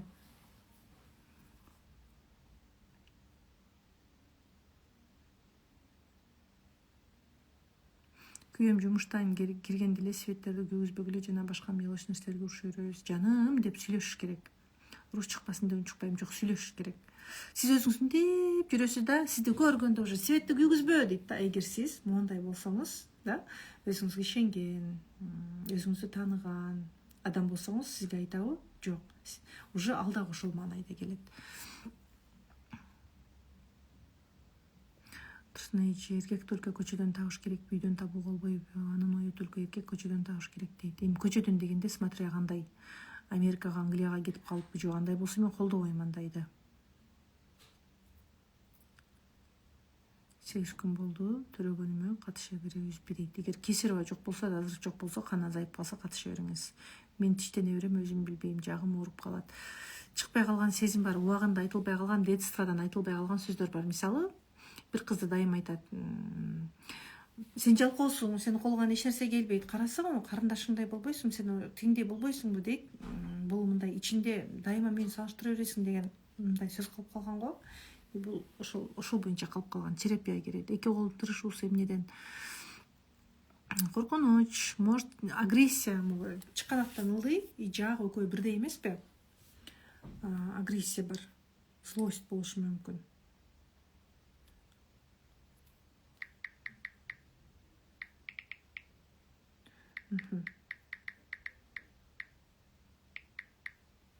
Так, эми менде миома бар деди. Женская энергияны кошуш керек. Женская энергия. Аялдык табиятты унутуп койгонбуз. Как аял катары өзүңүздү сезбейсиз, точно сезбейсиз. Любой миомасы бар аял өзүн аял катары жаап койгон, жыныстык катнашка өзүнө уруксат бербей койгон, же жыныстык катнаштакы каалабай калган. Ал акча табыш керек, важный. Акча важный, иш важный ал үчүн, же баары жакшы болсо деле оргазм албай атам. Самый сексуальный орган мозг, мээ катып калган, мээни бошотуш керек. Кыздар, давай, эфир аяктарына аз калды, номер калтыргыла. Силерге дагы биз байланышабыз. Жатының түшүп калганбы? Жатының көтөр, катышасыңбы деп биз байланышабыз да дагы. Силер өзү биздин эшикти каккылашыңар керек, тепкилешиңер керек да. Мен срочно катышам деп бар больницанын эшигин каккылап, очередь күтүп отурасыңар го. Убактылуу симптомду басып койгон дарыларды алып алданып.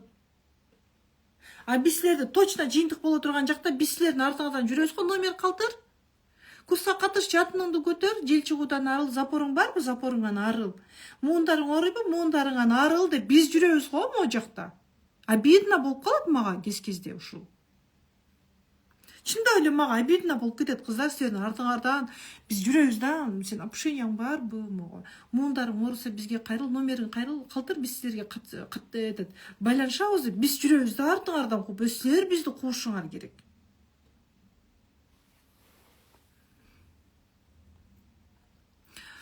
Кимде муун оорулары болсо, грыжа болсо, остеоартроз, гиперлордоз, бөкүрөйүп калуу, тырышып калуу, курсагы чыгып кеткен болсо, ашыкса салмак болсо, шишип кеткен болсо, өзүн жоготуп алган болсо, мамиледе кыйынчылыктар болсо, жатыны түшүп калса, заара кармай албаса, жел чыкпаса, геморрой болсо, ич катуу болсо, загипматики болсо, кын булчуңдары кеңейип кеткен болсо, кын булчуңдарын кайрадан өзүнүн жаш кезиндегидей кылып жашарткысы келсе, дагы башка ушундай чач түшүү болсо, ушундай көйгөйлөрү болсо, өзүнүн көзүнүн нуру өчүп кетсе, мындай жашоонун кызыл боёгун жоготуп алса, семирип кетсе, өтө арык болсо деле, өзүн таппай, өзүн мындай кордолгон сыяктуу сезип атса, анда номериңерди калтыргыла, биз силерге байланышабыз.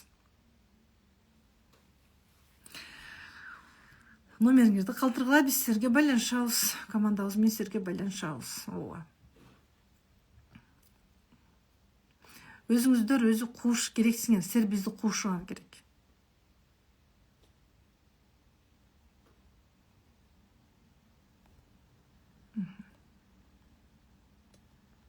Жел чыгуу, оргазм болбоо, курс канча дейт. Могу марафондон баштай бергиле.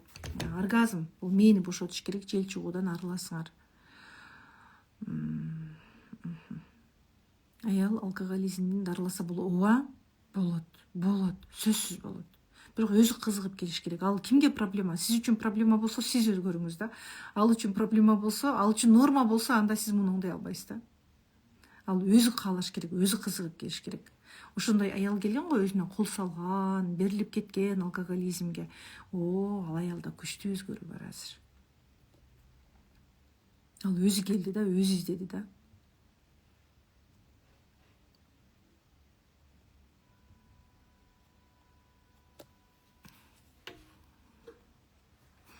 Кыздар, офлайн сабактарыбыз бар. Бизде эки офис бар. Бирөөсү Турузбековада, филармония жакта, экинчиси Байтик Батырда, Вефа жакта. Эки офис бар. Кааласаңар офлайн жазылгыла келип, биздин көз алдыбызда, биздин контроль менен жасайсыздар.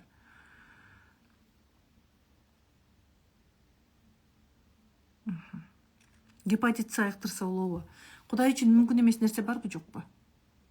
Кудай үчүн мүмкүн эмес нерсе жок, бир туугандарга деген бир кырс этип калган таарынычтан, ошолорго деген бир байлануудан арылыш керек. Анда эмесе кыздар, коштоштук. Кимге ден соолук керек болсо, кимге жатын керек болсо, кимге маройдун арылгысы келсе, ким жогоруда мен айтып өткөн көйгөйлөрдүн арылгысы келсе, анда кайрылгыла. Мен азыр номер жазып коем, ушул номерге байланышасыңар.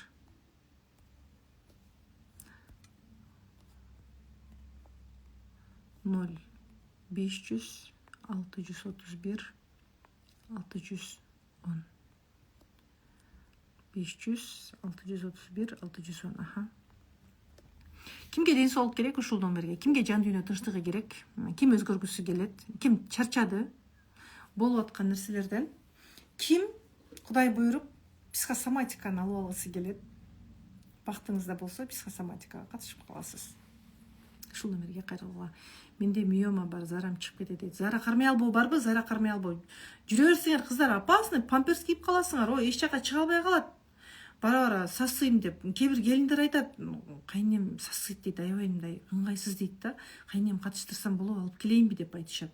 Мындай кирсең сейдик сасып отурат деп айтышат. Ошону күтөбүзбү эми? Матка совсем сыртка чыгып калат. Ошону күтөсүңөрбү?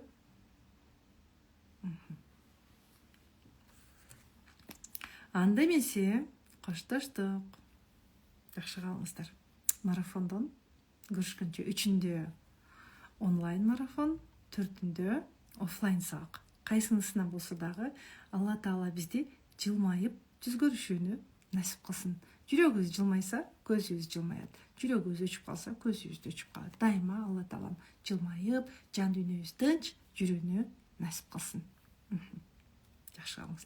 Эмоция берүүнү кандай билишибиз керек? Биринчи эмоцияны өзүңүз үйрөнөсүз, тааныйсыз эмоцияларды, эмоциянын эмне экенин, эмне үчүн чыгып атканын түшүнүш керек.